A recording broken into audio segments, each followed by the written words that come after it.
John, we're recording. We are. Are we ready? The button works. Wait. I need a cough button. But Oh, man. You can't cough without a button? No. Okay. Well, this is Two Beards in a Bible, Yeah, I guess. that's what we're doing. Yes. I'm zoning out here. Yeah, Two Beards in a Bible. I never do the intro. Right. And I'm Dave Teddy, and this is John Solano. Yeah, John, as his aunt called him. Right. Yes. Well, it's good to be with you, and hopefully you find what we're doing here to be helpful. Hopefully I'm not blowing your eardrums out as I move that thing. We're in 1 Corinthians, right? Yeah, at the very beginning. We're starting at the beginning. And Dave, you had mentioned that you had a plan here to go back over to Acts. Acts chapter 18. To begin with. So and I'm going to let you lead the way there. The reason I wanted to do that is because that's the account of Paul going to Corinth. So I guess before we start talking about this new book, 1 Corinthians, we usually talk about some sort of background about it. And I think there's no better way than to read the biblical account, which is going to be Acts chapter 8, and it's going to be the first 17 verses. So what I'm going to do is I'm going to read through verse 10, and then John's going to read through from 11 to 17. All right. If that's okay with you. That's good. Okay. I didn't mean to. I'm following your lead. Okay. It says, after these things, Paul departed from Athens and went to Corinth. But he found a certain Jew named Aquila, born in Pontus, who had recently come from Italy with his wife Priscilla, because Claudius had commanded all the Jews to depart from Rome. And he came to them. So because he was of the same trade, he stayed with them and worked, for by occupation they were tent makers. And he reasoned in a synagogue every Sabbath, and persuaded both Jews and Greeks. And when Silas and Timothy had come from Macedonia, Paul was compelled by the Spirit and testified to the Jews that Jesus is the Christ. But when they opposed him and blasphemed, he shook his garments and said to them, "Your blood be upon your own heads. I am clean. From now on I will go to the Gentiles." And he departed from there and entered the house of a certain man named Justus, one who worshipped God, whose house was next door to the synagogue. Then Crispus, the ruler of the synagogue, believed on the Lord, and all his household. And many of the Corinthians, hearing, believed and were baptized. Now the Lord spoke to Paul in the night by a vision, "Do not be afraid, but speak, and do not keep silent, for I am with you, and no one will attack you to hurt you, for I have many people in this city." Verse 11, and he continued there a year and 6 months, teaching the word of God among them. When Gallio was proconsul of Achaia, the Jews with one accord rose up against Paul and brought him to the judgment seat, saying, "This fellow persuades men to worship God contrary to the law." And when Paul was about to open his mouth, Gallio said to the Jews, "If it were a matter of wrongdoing or wicked crimes, O Jews, there would be reason why I should bear with you.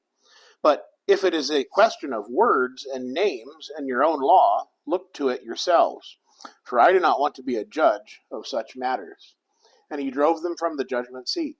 Then all the Greeks took Sosthenes, the ruler of the synagogue, and beat him before the judgment seat. But Gallio took no notice of these things. All right. So that's kind of some of our background information about Corinth. And the one thing I noticed, first off, is that this church at Corinth is a church that Paul started. He planted this church. Mm-hmm. When he went to Corinth, there was no other church there. Right. And he had just left, it says there, Athens. And Athens was where, he went to the area and there was the unknown God. Right. And Paul spoke to them, and he leaves there. He's by himself. He leaves and he goes to the next area. He goes to Corinth. And I think this is just me reading between the lines. So he meets Aquila and Priscilla. It doesn't say if they're Christians, right, when he meets them. They're the same trade, and Paul's in a situation where he has to go back to work. And I think he's probably in a little bit of a destitute place. He's out of money. Right. He's in a strange town. He's got no friends. It's got to be Had to have been a little bit of a tough situation for him. Yeah, yeah. I mean, we most of the time when we travel, we're blessed with the modern convenience, and we have access to Yeah, our bank account, and normally when we travel, we're going to put forth an effort to make sure we have what we need.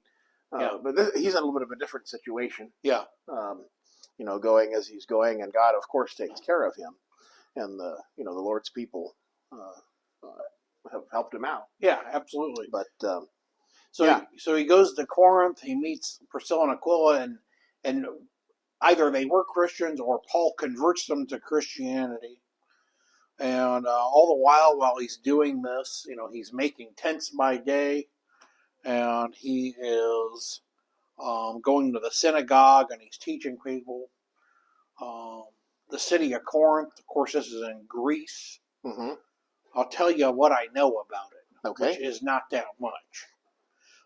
First off, I know that it had been an important city for a long time. And about, I don't know, 100 years before this, there was an uprising. The citizens of that area rebelled against the Roman government, and Rome basically burned Corinth to the ground.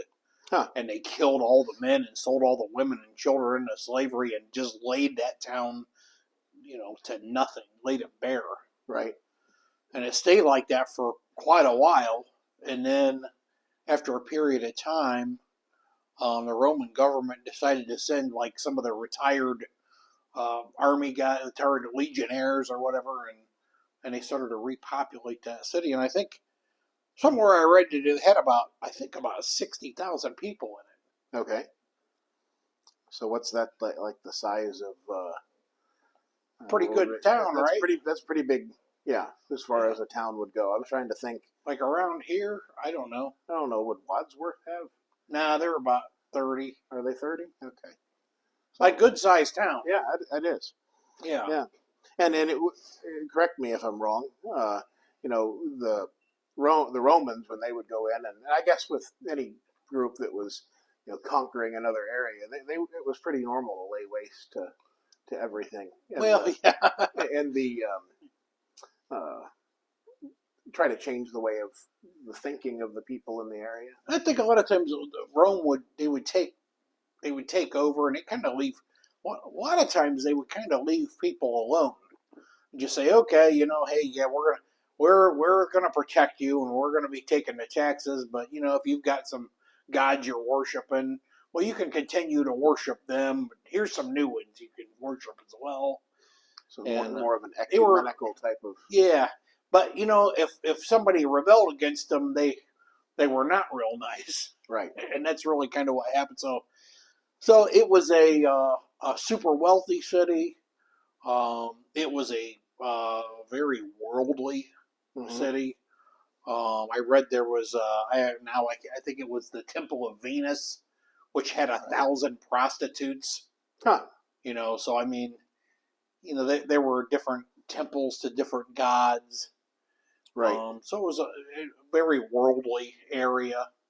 I know I've probably mentioned it a couple times before in the podcast, but Angela and her brother and I went to Italy in college, and we didn't make it to Greece, but as we went around, we happened to, there's a lot of old things over there, things that go back to this time that we're talking about, and there were all of the different little temples and shrines and little things.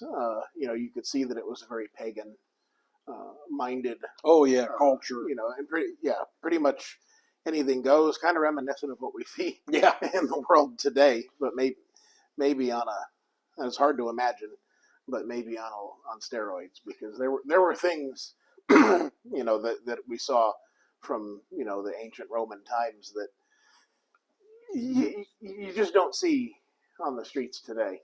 Right. Not with, it's getting close, but Yeah. but not quite.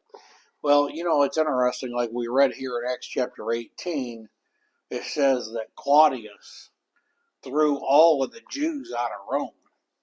And can you imagine somebody doing that with a group of people in a town today. Right. So I mean, it was a totally different culture, Sure. you know. Yeah. Go ahead. I gotta tell you, when I grew up, we never said Italy. We said Italy. Italy. Yeah. You know who lived in Italy? Who? Italians. And the Pope. And the Pope, yeah. Mm-hmm. Or my grandpa would say the Poke. Oh, okay. The Poke lived there. That's funny. You have to be raised with a bunch of West Virginia hillbillies. Right. So here's Paul in this town. It's a pretty wild town, and there's obviously a synagogue there, and he tries to convert a group of people over to become Christians, and he has some success. And then he, for some reason, it says, what does it say here? He says, when they opposed him and blasphemed, he shook his garments and said, "Your blood be upon your own heads. From now I'll go to the Gentiles." So he dwelt and tried to work with the Jews, and it didn't work out. So he went to the Gentiles, and it's kind of interesting that he found a guy to stay with that lived right next door to the synagogue. Right. And then the leader of the synagogue, this guy named Crispus, was converted, him and his household. Mm-hmm. So that had to have been a big deal. Right. Can you imagine, like, the leader of the religious organization abandons it? Yeah, that would make some waves. Oh yeah, absolutely. And it says a lot about, the honest heart that he would have had. Yep. And of course, he's got some problems, but then Jesus appears to him in a dream and basically encourages Paul. And he says, "Hey, don't be afraid." Mm-hmm. And so then Paul is brought before Gallio, the proconsul. So that would have been like the Roman official. So the Jews brought Paul to Gallio, and they're accusing him of teaching things contrary to their law. And what I think their point was is, this our Jewish religion is sanctioned by the state of, we're allowed to do this with Roman authority. Right. So when there's a problem with it, we're going to the Roman authorities, and they're going to fix it. Mm-hmm. I think that's yeah, and that's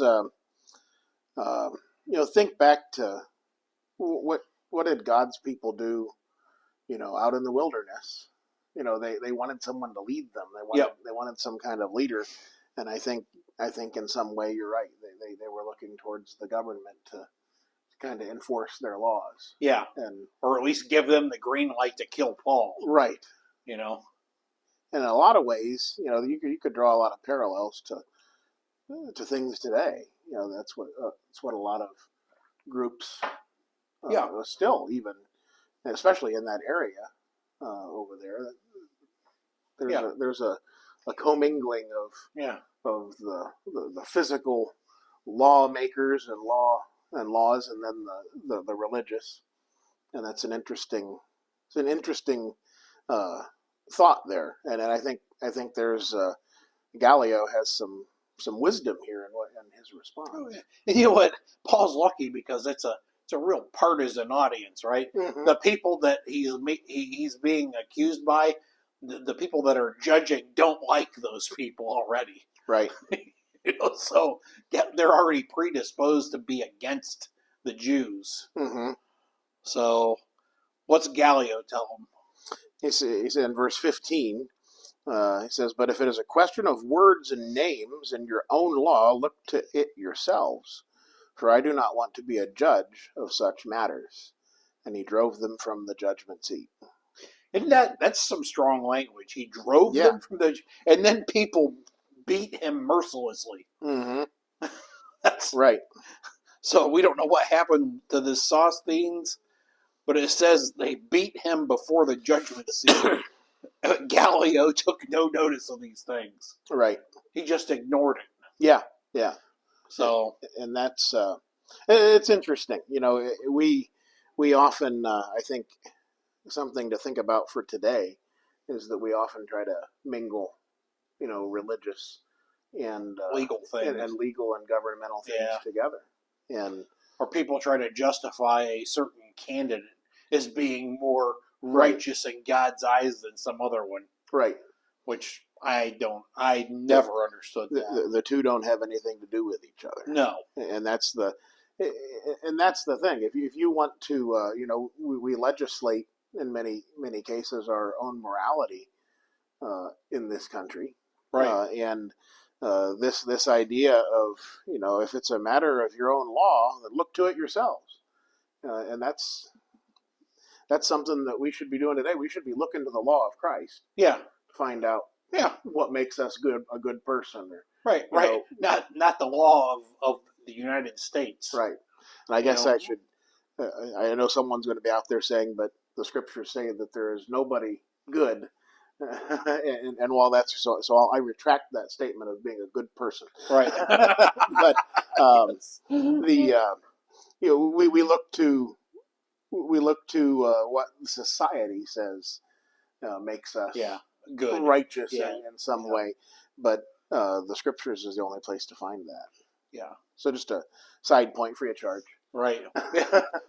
Well, let me throw in some of my opinions. There you go. You talk about we live in the United States, but listen, I don't want to be united with people over things that the Bible disagrees with. Right. Yeah. Unity for unity's sake. Yeah, I don't want to be. I don't want to have unity with people who are opposing the teachings of the Bible. Right. So something to think about. Yeah. Especially as we go into an election year for us. Yeah, I mean, I'm sure we're going down a tangent path here, but the idea of what is a Christian?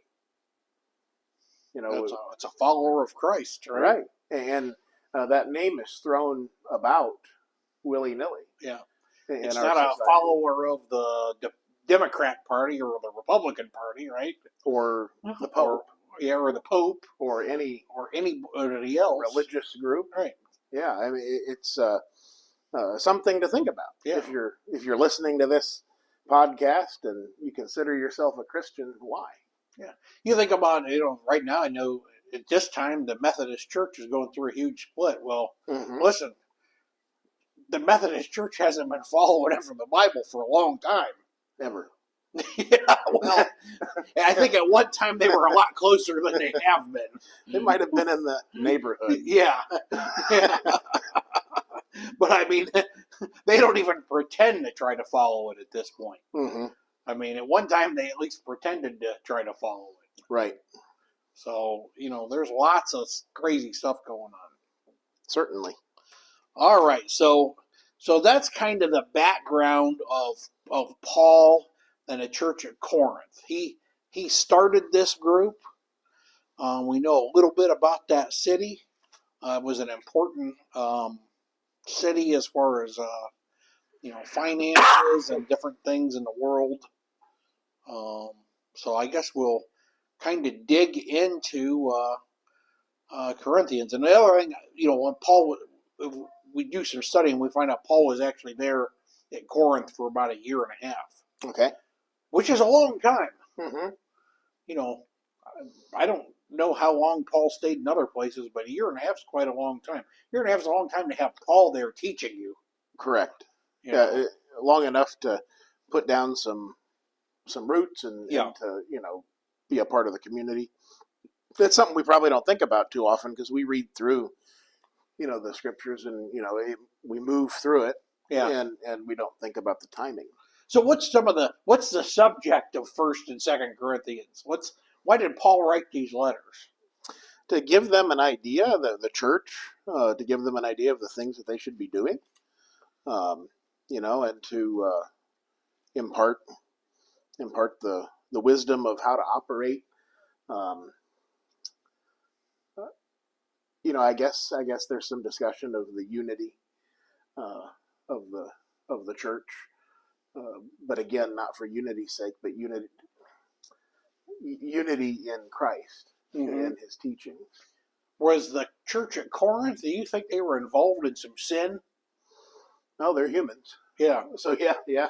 yeah, and there's a lot of things in here. A lot of things that in this letter. There's lots of things about correction Mm-hmm. because it seems like they had kind of gone off the rails Right. in a lot of ways.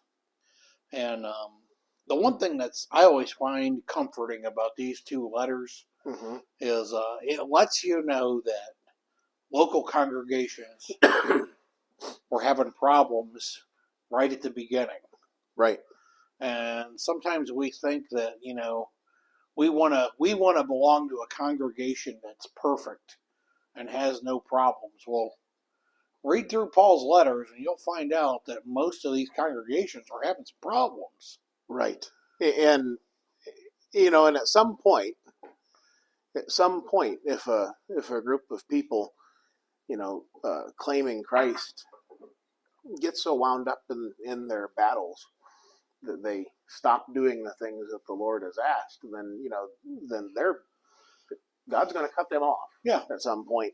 But one thing that it is a comfort to know, that there's always that second law of pardon, and people can make mistakes and repent and come back. Absolutely. And as human beings, in any group of human beings getting together, you're going to have your battles. You're going to have the things that you disagree about. I imagine that if you and I lived under the same roof for a while, we'd start to figure out each other's quirks and and they would irritate each other. Right. Want to throw each other out the window once in a while. That's normal. Yeah, and the church, the first century church is the same thing. I mean, you have people coming from various backgrounds, that have coming from different ways of life. Now, throw a lot of that being turned on its head, and having to get used to that. So, some speed bumps along the way. One thing, Paul in these letters, he directly addresses individuals who are either practicing wrong things or involved in sinful things. He directly deals with them in the letter. And the one thing, I think I mentioned that, churches have always had problems, but the other thing we can learn from this letter is when a church has problems, they have to be dealt. You can't just let them go. Right. I know you've said this before. You'll say, well, where there's smoke, there's fire. Right. We're talking about some situation, and that's typically true. And every congregation of the Lord's church that I know of and have had an opportunity to be involved with in some way has issues from time to time with, because there's, again, people that make up that group. Yeah. And sometimes you for years, I guess, I didn't realize this because I, as a new Christian, I had just come into the fold, if you will, and everything seems to be fine on the surface. But once you start to know people, and once you start to see things and you study more, you start to see that, again, there's human beings here. Yeah. And I don't point that out. As we talk about this, we're not trying to drag anybody down. No, we're not trying to do harm to the integrity of the Lord's church. It's just a fact. And I think sometimes the Lord's church, we put on such a show sometimes that people think that at least that we are saying that we're perfect. Yeah, that's not the case. And that's not the case. Yeah, we sometimes get so wrapped up in the Sunday service that that sometimes we put on, and it's again it's a two-way street because we can't control what people think, so we have to do things in a godly way, in an orderly way, and people are going to take that how they take it. So we can't let it all just go out the window, but we have to really think about that. What are we making it? Are we making it easy for people to have a religious discussion with us? Yeah. Or do we put ourselves on a pedestal that they can't reach? I hope they don't not. think. Yeah. I hope not. Yeah, it's just, Yeah. and I'm not pointing fingers at anyone or any group. I'm just saying that that can happen because we're human beings. Oh yeah, yeah, absolutely. Yeah, I mean, I think that definitely, especially when you're having religious discussions with people, Yeah. It's it can be difficult having the right attitude. Right. You know. And I mean, as we look at the things that Paul writes to the church, there's some difficult discussions. Yeah. That are had, and we can assume, and we can see that they were willing to, in some cases, change these things, but some of them probably didn't. Right. Some of them probably didn't. One thing we do know is these issues that are addressed in these two letters, they were addressed publicly. Right. Just by the nature of the letter, so here we have lots of cases of public sin, which people involved in sin and everybody knows about it. Mm-hmm. And these things are addressed publicly as well. Right. And they have to be. There is a place for shame. Yes. There's a place for private discussion about sinful things. Sure. And it depends on how many people know about the sinful thing, right? Right. And the way that, that I'd heard it explained, and I think it makes good sense, is, if you have 100 people that have seen you involved in a sin, yeah, that 100 people need to hear that you've repented and know that. Yeah. It stops gossip.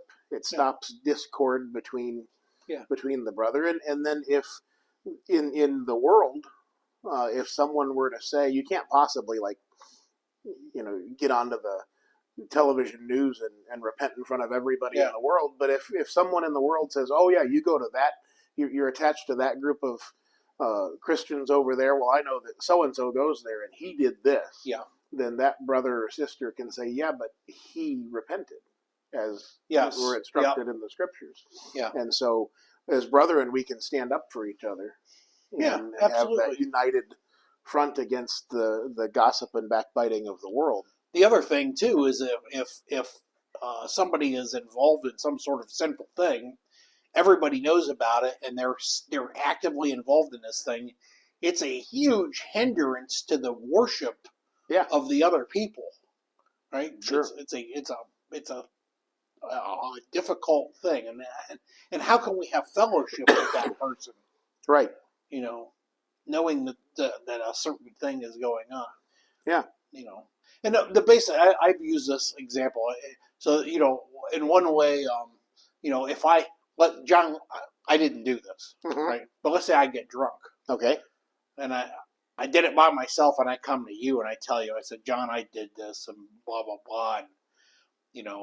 And, I need, will you pray with me and give me some advice and help me through. That's one thing. Me and you know about it. Right. And it's dealt with. But let's say I get a DUI and it's in the newspaper. Right. Well, that's a whole different thing. Right. Even though it's still the sin of drunkenness, right? It's still the same sin, but the nature of it is different. I remember one time a sister was involved in something at work that was of a public nature. She worked for a governmental agency, and she was involved in, or at least she was in the same office as these things that had gone on. And as a preemptive thing, she came up before the assembly and said, "You're going to read some things in the newspaper about where I work, and I may even be named as somebody who is there in that office or whatever. But I want you to know that I don't have a part in these things and these sins." And she laid it all out. That this person, these people over here did these things, and as a whole, the rest of these people are gonna get lumped into it. But she brought it before the brethren so that they would know. So they would know. So there wasn't any. And then they could support her properly. They can support her, and they can be Right. one who, if the neighbors say, "Hey, did you see this?" Oh, she goes to your church, doesn't she? Right. Then they can be a defense, but yes. but also it'll stop people from jumping to conclusions, and that could interrupt with worship. Yeah. The next Sunday. Yeah, absolutely. So if we do things like they did it in the first century, things work out. Things work out better. Yep. Yeah. John, we better stop there. We didn't even get into First Corinthians. Yeah, how about that? We just talked about it. Yeah, we're two long-winded fellas. So. All right. Well, next time we're going to have to get into it. All right. We'll see you next time. Did it stop? Nope.